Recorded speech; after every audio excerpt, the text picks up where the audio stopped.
Hello, you're listening to Mnemonic Insights, a podcast about environmental and workplace health and safety legislation. I'm Una Jefferson.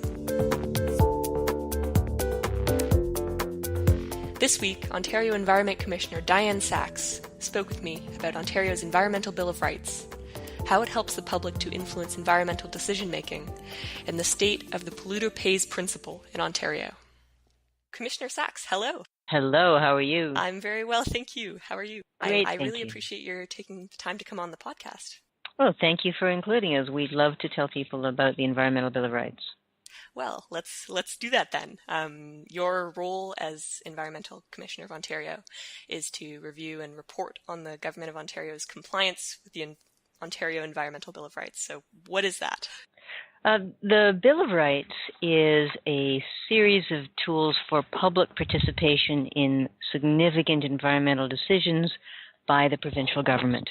It's a rare and special statute, but it recognizes that environmental issues are too important to be left just to the government, and that individual citizens have something useful to contribute. Okay. And what about the tools that you have to fulfill this task? I heard you describe them elsewhere as a flashlight, a can opener, and a megaphone. And I like that formulation, but what do each of these represent? Oh, the joke I always make is people, wherever I go, wish that I had a crystal ball and a magic wand and a bag of money. And that's not what I was given. The flashlight is the ability to bring attention to issues that need attention. The can opener is the ability to get information from government that the public needs and can't get by themselves. And the megaphone is the opportunity to talk with folks like you and to issue our reports. In other words, to get what we've learned out and make it available to the public. All right. And I'd like to talk about some of the specific provisions in the Environmental Bill of Rights. First of all, the ones that are there to facilitate public engagement with environmentally significant government decision-making. These include provisions that allow the public to apply for investigation into alleged non-compliance with certain rules. And you did some interesting reporting on this in your report from the 2016-2017 year. And I was wondering if you could tell us a bit about that. Well, for sure. So there's two kinds of applications. There's an application for review, which is an opportunity for members of the public to say to the government, there is a law, a policy, a regulation that is really either wrong or missing something very important, and you should consider improving this.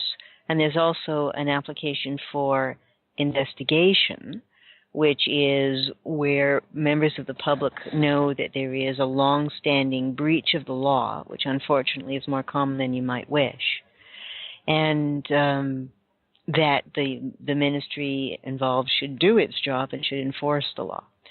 So those are two of the tools, and they're not fast, but they can indeed make a significant difference.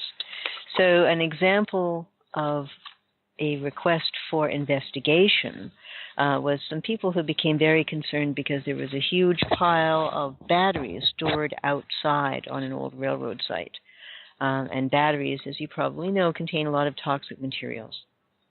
So this was a case where just complaints to the Ministry of the Environment had not done the job, but the formal application for investigation, which goes to the Deputy Minister, did get attention and did get the Ministry into action to go and get the site cleaned up, at least to some extent, so that the batteries were better taken care of and weren't left out. One thing that was interesting in that case was that I believe it was found that that no rules had been broken, but nevertheless the owner of the rail yard ended up changing their operations. Yes, it wasn't illegal to have the batteries outdoors, but it would have been illegal if there had been a spill. So the complainants were absolutely right that there was an environmental risk, and as a result of the request and the ministry's intervention, that risk was reduced by bringing the batteries indoors so they wouldn't freeze and burst. Right. And what about some cases of applications for review? So there were 11 applications for review in our last reporting year, which was 2016-2017. And several of them have led to really significant improvements. One of the ones that's done the most is the whole question of soil health. The Ministry of Agriculture and Food admitted once they got this application that really they had let that expertise go, and that soil health is incredibly important, not only for the quality of our food, but also for climate resilience and also for keeping the soil in place where we need it instead of eroding off into watercourses and polluting them. So that led to a major new policy by the Ministry of Agriculture, Food and Rural Affairs giving a high priority to soil health, and I hope that they continue to give that priority under the new government. So just taking a look at some of the cases that were reviewed, some of them involve places where the government didn't do its due diligence. I think there was a case of a stormwater management approval where they hadn't done the public consultation necessary, but then in other places it's just kind of like a nudge for update. Yes, I mean, it very often happens that we find that there really wasn't enough consultation. And again, this is a somewhat older story. When I became commissioner, there was a huge problem with inadequate public consultation, and in fact there were 1,800 examples where the ministry had begun a consultation and then never informed the public of the results of their comments, which denied them the right to appeal. So there's been a huge improvement, or at least there was in the last 2.5 years, a huge improvement in ministry compliance with the EBR, and I hope to see that continue. But you're right that whether or not they have broken the law in terms of public consultation, the request for review can be very useful because the government can't do everything, and very often they overlook things that are important. And the stormwater example is one, and the wells regulation was another. That so much attention has been paid to public water supply, but 4 million Ontarians rely on private wells, and those have not been getting enough protection. Also, it seems that more applications are denied by ministries than are undertaken. What are the criteria for deciding what is denied and what is undertaken?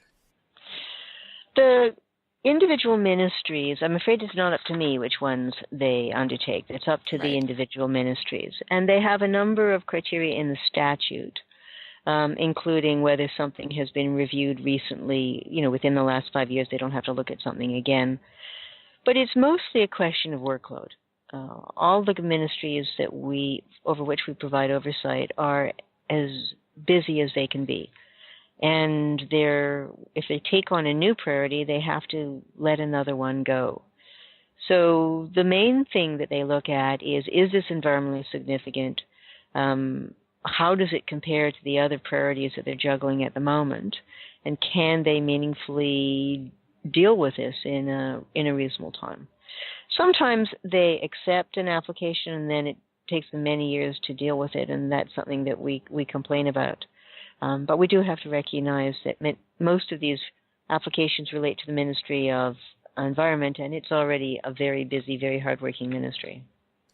I'd like to come back to what you were saying about public consultation. I'd like to talk about the Environmental Registry. And under the Environmental Bill of Rights, certain prescribed ministries must post environmentally significant proposals onto the Environmental Registry online. Can you tell us, first of all, what does environmentally significant mean? How is this determined? Again, we don't have a tremendous amount of clarity about that in the Act. It turns on the discretion of the minister of the day. We have our views about what's environmentally significant, and for example, we feel strongly that the cap and trade regulation was environmentally significant. But it is not spelled out in the statute. It's a matter of judgment. Okay.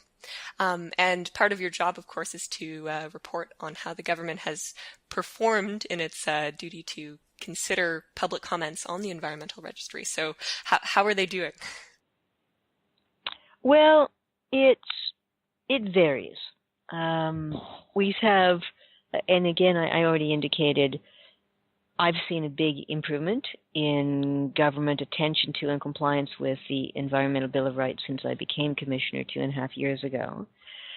We certainly have seen many cases where public comments do influence the government, and one of the ones recently is, for example, on the hunt of snapping turtles.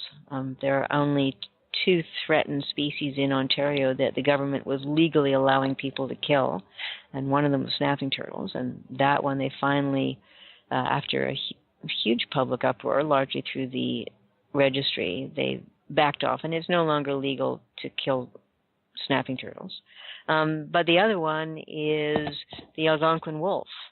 And the Ministry of Natural Resources does still allow people to deliberately kill the Algonquin wolf, even though it's endangered, even though it doesn't exist anywhere else in the world, even though the number of adults is, maybe dangerously low, and despite public comments on it. So sometimes they do, and sometimes they don't. Yeah, I saw the Algonquin wolf was kind of trending on the Environmental Registry. It's very, very, a lot of public attention on that.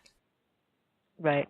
On the other hand, some things are very popular and the government does listen. So, for example, there was a huge amount of outrage last year about the water taking that companies, the water bottling companies, taking an enormous amount of water, paying the public 35 cents for 100,000 liters of water, and then putting it in bottles, plastic bottles, which create pollution for 1,000 years, and then selling them wherever.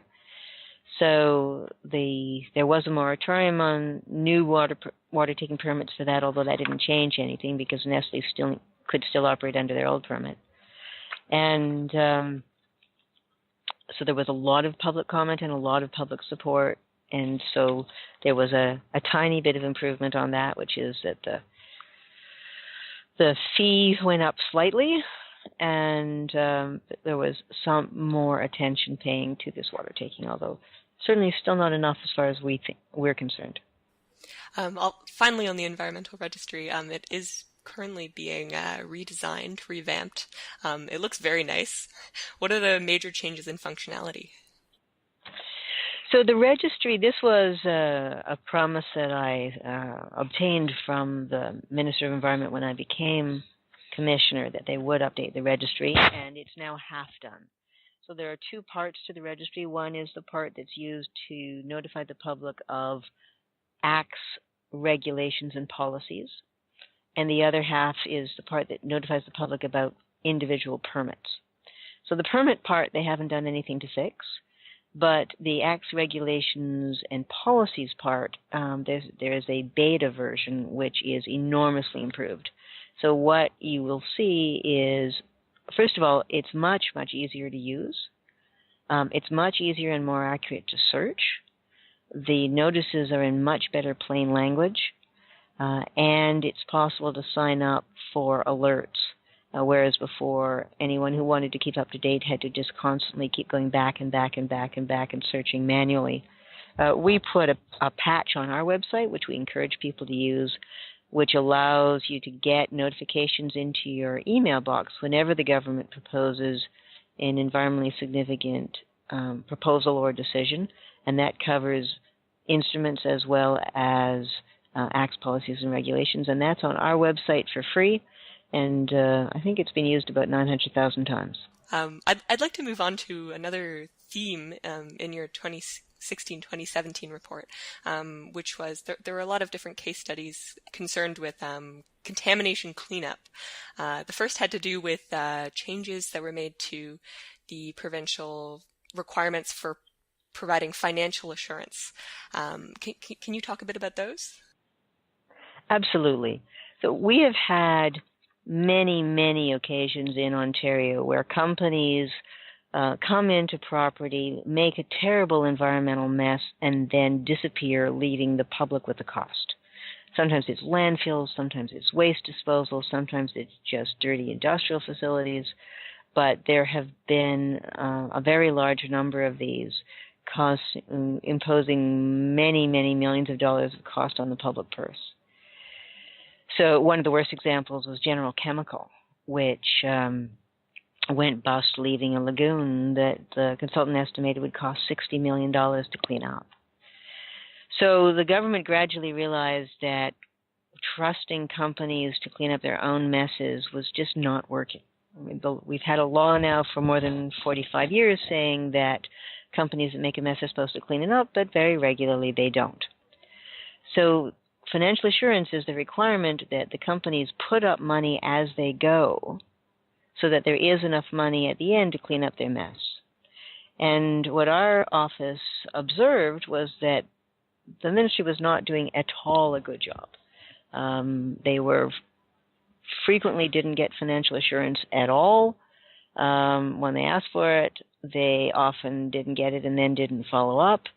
And even when they got financial assurance, very often it was grossly inadequate for the task. So basically the ministry was pretending to protect the public against these kind of consequences, but was not effectively doing it. After we wrote about it, they decided to clean up their act, and they did, in fact, make significant improvements to the program. Still not perfectly, but an awful lot better. Your report also highlights the case of the grassy-narrows and Wapsimong First Nations, both of which have been dealing with very severe mercury contamination for several decades. It's a totally reprehensible and very interesting case. Could you tell us a bit about that? Why has that contamination not been cleaned up? Yes, this is a national shame that reed paper came into Ontario in the 60s and was allowed to, they built a paper mill near Dryden, Ontario, and to save themselves a bit of money, they used mercury in their process and they just dumped it into the river. And after all, there wasn't anybody downstream except some, what we then called Indians, First Nations. And the mercury was known to be a neurotoxin. Mercury was known to be poisonous at the time. But it saved them some money, and they said that, they were going to create some jobs in Dryden. And altogether, they poured something getting close to 10 tons of mercury into the river. Now, mercury is an element. It never breaks down. But it's toxic in incredibly tiny quantities, and it has lifelong consequences for children who are exposed to it in uterus or in babies. Even adults get neurologically poisoned with it. So the First Nations communities in this area have been being poisoned with mercury now for nearly 50 years. And in fact, in some ways, they're worse off now because there's a higher number of people diagnosed with, for a higher percentage diagnosed with Minamata disease now than even there were 40 years ago. It's just appalling. But around 1979, the mill had been forced to clean up its act to some extent by the Ministry of Environment, which existed by that point, and so they couldn't operate quite as cheaply. And by 1979, there was a suggestion that they would shut the mill. And in order to facilitate the sale of the mill to a new operator, the provincial government agreed in exchange for a comparatively small amount of money from the paper company that the taxpayer would take over all responsibility for the contamination and all liability associated with it. And then the taxpayer didn't do much about it. There were a few studies done in the 1980s, and basically the study concluded, boy, this would be really, really hard and expensive to clean up, and we're not certain it would make it better, and so they did nothing. We'll just wait until it gets naturally covered. Well, it doesn't get naturally covered. And so now, after we started writing our report, when the government knew we were writing our report, the Ministry of Environment finally decided that this is outrageous. There was some press coverage as well, and so I think $83 million has now been set aside in a special trust fund to try to do something about this atrocious mess. There's also been some improvement in the grossly inadequate compensation that's been paid to the people who have been poisoned. Does this individual case set any kind of precedent to rules around polluter payment in general? How does it apply elsewhere? It doesn't really apply elsewhere. I mean, this is a one-time thing. The money that was put aside for grassy-narrows, as we wrote in our report, there is a really disturbing pattern of the disproportionate pollution of First Nations communities across Ontario, and unfortunately, grassy-narrows is not the only one. We looked at Aamjiwnaang in Sarnia, where you have a very small reserve completely surrounded by petrochemical facilities with a whole series of health problems that have never been properly or had never been properly studied. You've got the drinking water problems at First Nations, which are now comparatively well known. You've got places like Kasheshewan, where their drinking water source is frequently polluted by their own sewage system, which was put in the wrong place, basically by government entities. There's just a lot of problems to still fix. All right, we're getting towards the end of our time, but before I let you go, I mean, your office is clearly doing a lot of great work in improving the accessibility of materials you're putting out. The report is it's a great read. And where would you direct any of our listeners who would like to know more? Thank you for your kind comments. I'd encourage everyone, please go to our website. The address is eco.on.ca, and if you don't remember that, just search Environmental Commissioner. We have all of our reports available online. We also have a webinar available for free that you can watch while you're doing the dishes or on the elliptical for each of our reports that I've issued. And we also have lots and lots of resource material if you need to do any research on environmental issues in Ontario. And if you can use hard copies of our reports, let us know. All the more recent reports, we have hard copies of both the full report and a one-page fold-out, very accessible summary, and we'd love to have help getting that into the hands of Ontarians. We do it at public expense, and we want the public to have it. So thank you for your help. Fantastic. Thank you very much. Thank you, Una. Have a great day. You as well. Thank you for listening to Mnemonic Insights. You can find us and subscribe wherever you get your podcasts or online at mnemonic.com, NIMONIK.com.